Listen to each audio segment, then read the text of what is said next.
Univelka painaa, mutta uteliaisuus vie eteenpäin. Ensikosketus ruokaan, joka yllättää, ei chilillä, vaan maulla. Kadut, tuoksut, ihmiset, kaikki uutta. Ja jo pian suunta kohti seuraavaa paikkaa. Kuukausi kadoksissa on alkanut. Me ollaan Vietnamissa. Äidin veli ja sisko tuli meitä vastaan ja meillä oli äidin, miten mä nyt selittäisin, serkun joku tuttava meitä vastassa, niin me päästiin jonon ohi. Ja mä voin sanoa, että tää mun paita, tää on sitten mun ihossa kiinni oikein niin kuin kunnolla. Että täällä on tosiaan varmaan semmoinen 35 astetta kuumuutta ja kosteutta. Iskä hyppäsi seuraavaan, tai siis viereiseen taksiin ja me olemme sitten minun sedän ja äidin ja Mercedeksen kanssa. Ja kun mä en ole tosiaan tätä lomaa hirveästi suunnitellut, niin mä en oikeastaan tarkalleen tiedä, että mihin me ollaan menossa, mutta ilmeisesti meillä on hotelli jossain tuolla keskustan ytimessä. Vanhassa kaupungissa. Joo, niin safety first, minä ja Mersu ollaan ainoat, jolla on vyöt.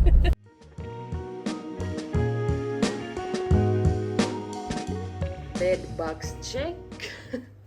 Onko täällä mitään? Mä nyt pilasin hienon Petauksen. Mutta tää vesta on vähän nästi, kyllä kattokaa. Lattia rikki ja vähän likaa siellä täällä ja vähän nästi sieltä täältä, mutta ja mulla on tässä siis vain yksi yö, niin ehkä me pärjätään, eiks niin? Joo. Joo. No niin, meillä on pieni pakkausoperaatio meneillään, nimittäin me lähdetään huomenna seuraavaan kaupunkiin. Ja äidin tuttava kautta joku tulee hakemaan siis meidän isommat laukut, joten meidän pitää pakata niin kuin yhden viikon kamat yhteen reppuun, niin nyt tää koko laukku on molemmilla levitetty. Siis meidät melkein pistettiin menee tästä näin ihan rennosti vaan tien yli. Mun setä on tällä hetkellä tuolla viemässä meidän laukkuja eteenpäin. Ja äsken äidin kaveri oli silleen, että te muuten odotatte tässä näin sitten. Siis tää on vähän se ongelma, kun mä en siis puhu tätä vietnamin kieltä ollenkaan. Ja mä en tiedä, tietääkö ihmiset niinku aasialaista kulttuuria, mutta se on vähän sellaista niinku häseltämistä niin sanotusti. Niin esimerkiksi me ei tiedetty, mihin mun vanhemmat jäi, mun nyt ne näköjään tuleekin tuolta. Ja tää kielimuuri-ongelma oli se, että me vaan seurattiin ja me ei tiedetty, mihin me ollaan niinku menossa. Ja nyt tälleen vaan pitää väistää ihmisiä. Ne meni tonne viemään meidän laukut.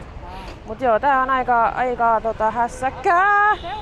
Me seurataan nyt äiti ilmeisesti. Näin vaan, mennään tien yli. Oh my god. Holy moly. Näin vaan.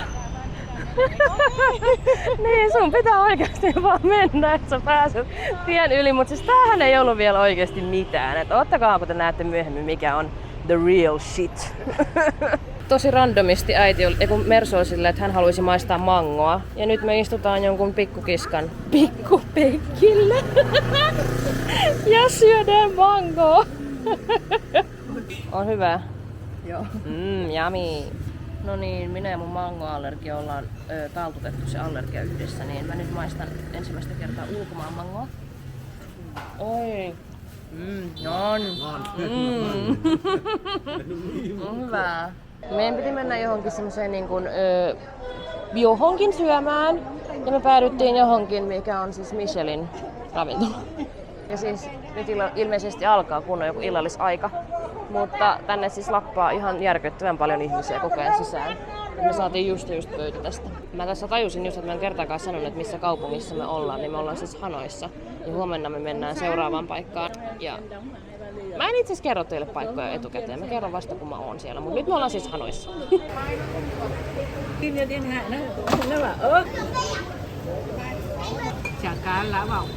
Okei, kalaa siis. Hanoi, herkkua. Ahaa, okei. Eli tää on Hanoi paikallista. Ahaa. Joo, tuossa hetki sitten sanoin Mersulle, että se on kyllä sinänsä tosi harmi, että mä en puhu kieltä, koska tässä on nyt erittäin monta tilannetta, missä on vaan silleen hehehe, koska kukaan ei puhu englantia ja tää kommunikaatio ilman yhteistä kieltä, se on hyvin haasteellista. Mutta toi ruokas oli tosi hyvää, vaikka tosi paljon nyt tulikin syötyä, koska tämä äidin ystävä on semmonen, joka se vaan siis lappaa sun lautaselle lisää ruokaa, vaikka sä et ole ehtinyt puoleen väliin sitä syömään. No nyt me ollaan taas tässä samassa kiskassa. Äidin ystävä oli silleen, että oliko hyvää mangoa. Niin sitten sanat, niin siis otti meidät käsikynkkää ja pakotti ostaa lisää, niin nyt tuolla on meidän mangot ja hedelmät. Ne tietää, ketkä tietää, mutta voi kupo te voisitte haistaa tämän kameran läpi. Me tultiin ehkä Night Markettiin. Missä me ollaan äiti? Joo, night markettiin. Täällä on nyt niinku kadut suljettu niinku mopoilta sun muilta. Tää on vaan tämmönen. Täällä on tämmösiä kojuja ja ruokia ja jostain syystä paidattomia miehiä, mutta tällainen. Me otetaan nyt sokeriruoko, mehut, voiko niin sanoa? Se tehdään tälleen niinku puristamalla ja sitten se menee purkkiin, mistä tulee nestettä. Tällainen se on, siis keltainen juoma. Tää on tämmönen niinku makee. Äiti, eikö tähän ei niinku lisätä mitään? Niin tää on vaan tämmönen. Mut joo, oikein hyvä tämmönen virkistävä juoma. Näitä mä etin, koska mä halusin Manulle tämmösen. Ja mä löysin. Mä otin nyt vähän isomman koon, mutta sit siihen kuuluu naru. En mä kestä. Me siis mentiin äsken takas hotellille, mutta sitten me tajuttiin, että meillä ei oo vettä ja suihkusaippua, niin me mennään nyt metsästämään sitten sitä niin. Mä en tiedä näettekö, täällä on tosi huono valo täällä hotellihuoneessa, mutta siis tää on tälleen niinku kulahtanut tää lakana. Ja Hanoin siis hotellit muutenkin on vissiin aikamoisia scam-hotelleja, koska nettikuvat sanoo erilaisia kuin mitä näistä on niinku livenä. Mä toivon, että tää on mun oma hius, mikä täältä just löytyy. Koska, joo. Voiko te vaan vasta tuntea tän niinku tunteen, miltä tää tuntuu? Tää on niin semmonen, tiedättekö, että ei oo kuukauteen vaihdettu lakanoita, semmonen, tiedätkö, hikinen, rasvainen tunne. Nyt on oikein miljonääri olo, kun tässä on 29 miljoonaa. Tässä on sitten rahaa ja en todellakaan tiedä, miten tätä kuuluisi niin kuin laskeskella, koska mun matikka on kirjaimellisesti 1+1, niin tässä on pientä opettelemista tämän rahan käytön kanssa. Ja sitä paitsi Vietnamin rahan tunnistaa ilmeisesti siitä, että se on aito, että nämä ei rypisty. Nämä ei rypisty, vaikka kuinka tekee näin. Nämä on suoria. Hyvää huomenta päivää, kello on 8.42 ja me ollaan nyt menossa etsimään NS-aamupalaa, a.k.a. pho-keittoa, mikä ei ole kyllä tälleen niin kuin pohjoismaalaisen aamupala kyllä, mutta menee tähän nälkään kyllä. Me löydettiin nyt meidän pho, katsotaan että tääkin on jälleen kerran Michelin. Pitää maistaa ensin liemi. Tuoksuu hyvälle. On tää parempaa kuin Suomessa. Suomessa ne maistuu oikeesti vedeltä. Me tultiin nyt kahvilaan ja mä huvitti, että no ensinnäkin mä en siis juo kahvia, mutta me oltiin iskenkään samaan aikaan näin. Odottakaa. Laktoosipilleri, koska täällä on siis kondensoitua maitoa, niin tarvitsemme vahvasti tätä. No niin, heippa epämääräinen Hanoin hotelli. Jatkamme seuraavaan kohteeseen. Siis kellohan on 10.40, meidän pitää lähteä 10.30. Ilmeisesti jollain taksikyydillä tästä tonne keskustaan, josta me päästään sitten bussiin, joka lähtee 11. Niin, 11. Niin, mä veikkaan, että tässä nyt aikataulut vähän menee silleen eri tavalla, miten oikeasti menee, että katsotaan mihin tässä siis päädytään. Me ollaan nyt vaihtamassa siis kaupunkia. A few moments later. Kuvaan tässä klippiä kello 11.09, että miten se oli se, että 11 lähti bussi. One eternity later. Olemme edelleen siis samassa penkissä. 11.44. Että monella se bussi lähtee. Katsotaan päästäänkö me sinne toiseen kaupunkiin edes tänään. Kyllä se lähtenyt tulikin sittenkin saman tien. Me mennään nyt odottaa meidän taksia, joka on tilattu tuohon isompaan risteykseen. Mut siis kattokaa, tää on tosi random. Näillä on siis lihoja vaan täällä. Tälleen kuumuudessa. Iskä sanoi, että nämä on niinku tänään teurastettu ja haettu ja tuotu, mutta mä en ihan usko tätä. En ehkä itse ostais. Okei, nyt me päädyttiin tämmöiselle isommalle tielle. Mulla on semmoinen olo, että me ollaan väärässä paikassa, väärässä taksissa, koska äiti ja sitten setä sun muut jäi siis toiseen. Tai siis ei odottaa toista autoa, koska nyt toi kuka lähti meidän kanssa tähän taksiin, niin meni nyt kävelee tonne. Niin mä en tiedä mihin me edes ollaan oikeasti menossa ja kenen kanssa ja millä bussilla, mutta joo, se selvii tässä kohta.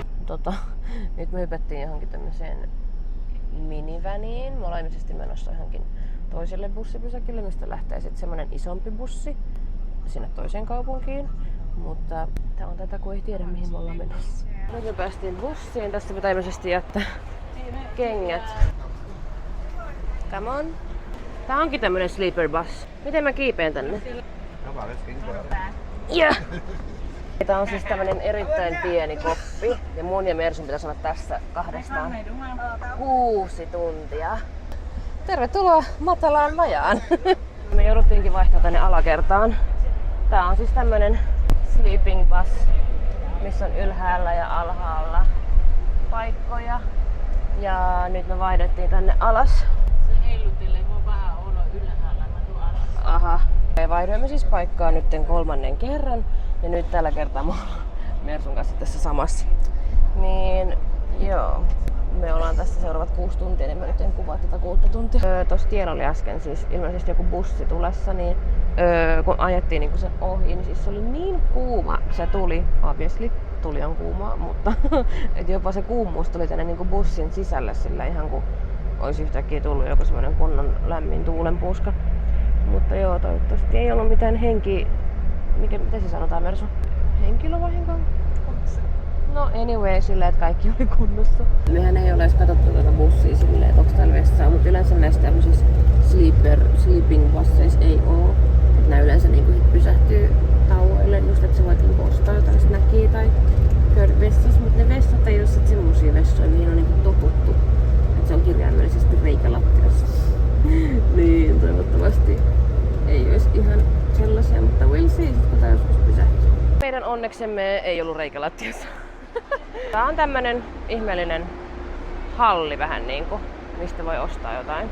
Ja tässä jälleen huomataan, että aikataulut ei tosiaan ihan pidä paikkansa, koska äsken oli 4 minuuttia aikaa ja nyt yhtäkkiä toi kuski onkin menossa syömään tuolla ruokaa. Mutta nyt me koitetaan metsästää jotain snackia. Toi ei oo hyvää. Näitä mä söin aina lapsena, kun me oltiin täällä Vietnamissa. Nää on sen takia ei hyviä, koska nää on niitä tämmösiä ällöjä, makeita ja outoja. Matkamme jatkuu. Mun mielestä tää oli todella kaoottinen pysähdys. En tiedä mitä mieltä Mersu on tästä, mutta mun mielestä tässä tapahtui liikaa ja kuski sanoi, että ei ole aikaa ja sit on aikaa ja sit yhtäkkiä ei ollutkaan enää aikaa. Ja me ostettiin tommosia, voiko se vielä ottaa sieltä, niin älä näytä tänne, koska toi kuski näkee muuten. Tommosia, en mä tiedä miten noi on. Mä olin siis menossa tänne meidän koppiin sillä, että mulla oli muovipussi kädessä, missä oli mun juoma ja toi. Ja sit se kuski se vaan otti mun käden. Lehmiä. Niin, olin sanomassa, että kun olin tulossa tänne koppiin, niin se vaan otti sen pussin kädestä ja sanoi, että kuulemma se sotkee liikaa. Niin onneksi mähin antaa iskelle ton toisen, koska nyt iskellä on tuolla snacki. Niin pitää muistaa vaan ottaa se takas sitten. Mutta joo, nyt matka jatkuu. En tiedä koska on seuraava pysähdys, mutta näillä eteenpäin.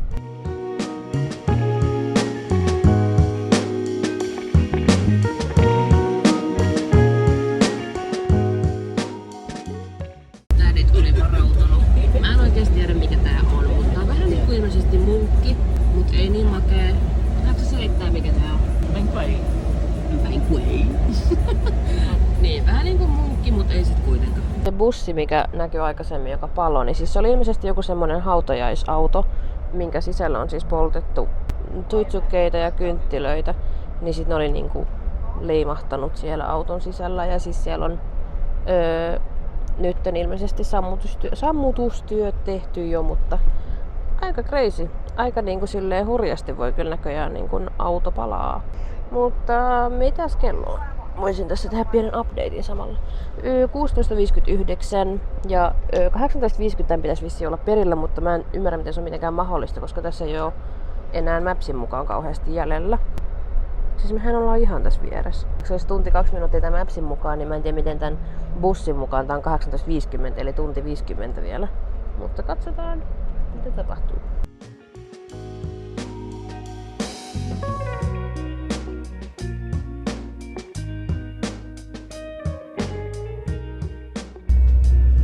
Niin kuin näette, niin tää on tosi mutkitteleva ja ylöspäin menevää. Litisty ikkuna. Tää on mutkitteleva tie, niin täällä niinku tippuu kuin. Ja näin me olemme saapuneet. Mun nenäkarvojakin poltti tuo. Mut me ei voida ottaa sitä, kattokaa nyt. Oh my god, we have to run. Olet säpä? Siis tää on niin haiseva hedelmä, että annetaan ihan hanskat. Nyt mä pidän pientä vauvaa sylissä.